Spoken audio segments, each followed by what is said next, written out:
और इस बीच opinion poll का अगला सवाल आपके सामने रखते हैं। उत्तर प्रदेश में एक्सप्रेस वे की स्थिति किसके राज में बेहतर, यह सवाल हमने पूछा और इस सवाल के जवाब के तौर पर जो आंकड़ा सामने निकल कर आया, देखिए 57% का मानना है अखिलेश राज में। 57% मान रहे हैं कि अखिलेश राज में उत्तर प्रदेश में एक्सप्रेस वे की स्थिति बेहतर थी और हालांकि योगी राज में महज 43% को लगता है कि एक्सप्रेसवे की स्थिति बेहतर है।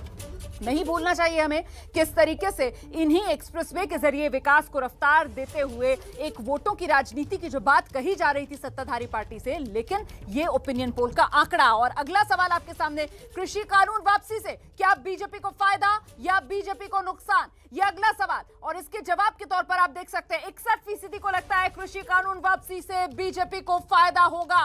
39% का मानना है कि नहीं, बीजेपी को इससे नुकसान होगा। तो कुल मिलाकर ये बड़ा आंकड़ा आपके सामने और सीधे आपको लेकर चलेंगे हमारे साथ हमारे सहयोगी पंकज झा इस वक्त मौजूद है। पंकज, वो पहले एक्सप्रेसवे वाला सवाल मुझे लगता है उस पर जरा हमें चर्चा करनी चाहिए, क्योंकि उत्तर प्रदेश को एक्सप्रेसवे की सौगात जो योगी मोदी डबल इंजन की सरकार की तरफ से दी गई, और ऐसे में महत्वपूर्ण ये हो जाता है कि पीएम मोदी तो आज भी कहते हैं कि विरासत भी है और विकास भी है, और ऐसे में आंकड़ा ये कह रहा है कि लोगों को लगता है अखिलेश राज में एक्सप्रेसवे बेहतर थे। जी हाँ, देखिए ये जो एक्सप्रेसवे की कहानी भी है ना, चुनाव को लेकर बड़ी दिलचस्प हो गई है और उसमें भी क्रेडिट लेने की बात हो रही है। पूर्वांचल एक्सप्रेसवे को लेकर यही हुआ था, फिर अब आगे जो है गंगा एक्सप्रेसवे का शिलान्यास होगा और बुंदेलखंड एक्सप्रेसवे का उद्घाटन होगा। पर क्या एक्सप्रेसवे की वजह से किसी पार्टी को फायदा या नुकसान हो सकता है? क्या लग रहा है, एक्सप्रेसवे से बीजेपी को फायदा हो रही है या अखिलेश यादव? सबसे पहले तो मतलब मैं चुनावी बात को नहीं करना चाहता। अभी तो मैं चुनाव की बात कर रहा हूँ। नहीं, चुनाव इस समय मुद्दा चुनाव का नहीं है, इस समय मुद्दा है कि भगवान की भक्ति का है। तो हम जो है इस समय जो है भगवान की भक्ति में हम आए हैं। बहुत अच्छी बात है, भगवान की भक्ति सब लोग करते हैं। आपको क्या लग रहा है एक्सप्रेसवे से किसका फायदा किसका नुकसान? फायदा तो बीजेपी को है, बीजेपी को है। कैसे? इतना विकास, इतना बढ़िया विकास, माफियाओं का जो राज था वो खत्म हो गया। सबसे पहले बात ये है कि हम उनको नमन इसलिए करते हैं कि वो जो ऐसा पुत्र पैदा किया उस माँ को। तो आपको क्या लग रहा है ये जो एक्सप्रेस वगैरह की बात है, जिसमें एक तरफ अखिलेश यादव कह रहे हैं कि मेरा था, इधर से कहा जा रहा है कि नहीं ये फीता काटने वाली बात है, उद्घाटन बीजेपी ने किया, आपको क्या लग रहा है इससे फायदा नुकसान? ये बीजेपी को फायदा मिल रहा है पूरी तरीके से। किसको मिल रहा है? भाजपा को फायदा मिलेगा। और हाँ, ये तो खाली केजरीवाल से भी आगे निकल गए। कौन केजरीवाल से आगे निकला? अखिलेश जी। आप ये जो कह रहे हैं आपको वही मानते हैं क्या? नहीं, केजरीवाल की बात दूसरी है, लेकिन भाजपा जो है एक्सप्रेसवे बनाएगी तो जनता का उसका लाभ मिलेगा, और जनता को जब लाभ मिलेगा तो निश्चित रूप से भाजपा को फायदा होगा।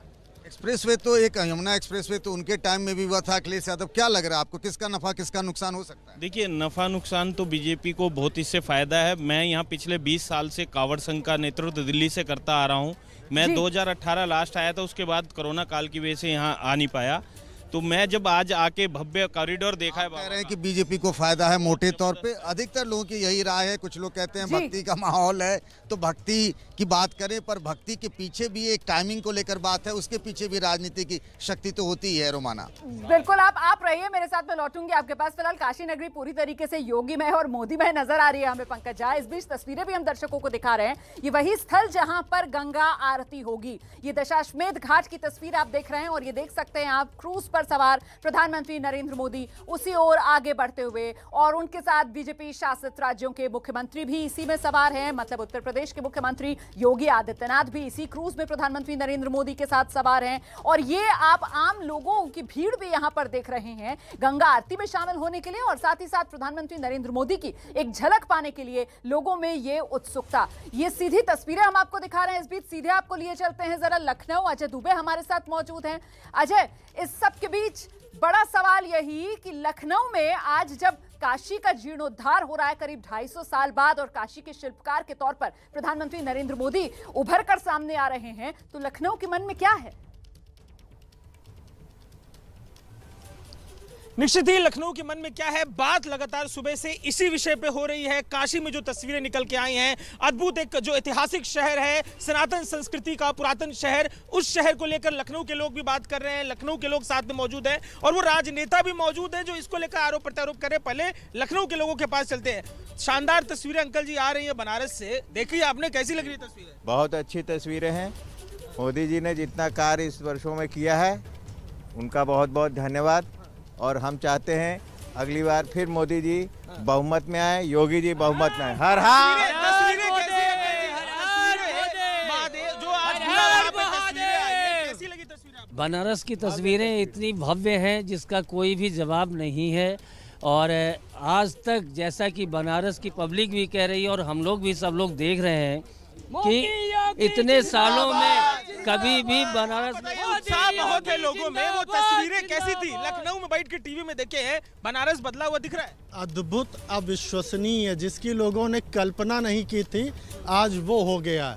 सभी ऋणी रहेंगे इस चीज़ के लिए कि मोदी जी ने एक परिवर्तन जो किया है, इतिहास बन के रह गया है आज के लिए। आम लोगों की बात उसको लेकर, लेकिन सपा का भी एक पक्ष आ रहा है। आप सपा के नेता हैं, आज दिन भर तस्वीरें चली हैं, इतनी सुंदर बोली जा रही है, लोग भी बोल रहे हैं। कैसे देख रहे हैं? काशी में जीर्णोद्धार हुआ है राजनीतिक दल के तौर पर, आप छात्र संगठन से जुड़े हुए सपा के कैसे देखिए, केवल काशी का ही विकास करने से देश का विकास नहीं हो जाएगा। जैसे भाई ने कहा कि अविश्वसनीय तस्वीरें आ रही हैं, तो अविश्वसनीय जो कल्पना नहीं की जा सकती, हम बिल्कुल सही कह रहे हैं भाई, कल्पना नहीं की जा सकती। इतना महंगा तेल देश में बिकेगा, इतना भ्रष्टाचार होगा देश में, और बेरोजगारी इतनी चरम सीमा पर है अपनी। विश्वास नहीं कर सकता पब्लिक, नहीं विश्वास है कि जो उन्होंने वादा किया था 2 करोड़ रोजगार देने का, वो रोजगार नहीं दे पाई है सरकार। आप बार-बार मंदिर पे लेके आते हैं, लेकिन इस बात में मुद्दा ये भी उठा रहे महंगाई। बिल्कुल देखिए, मैं एक चीज इनको एक आंकड़े देना चाह रहा था। मैं जैसे आपने बोला अभी महंगाई का मुद्दा आपने उठाया, और आप मुझे बताइए जब अखिलेश लगातार ये जो सियासी गर्मी है, सियासी आर पार है, वो तो यूं ही चलता रहेगा।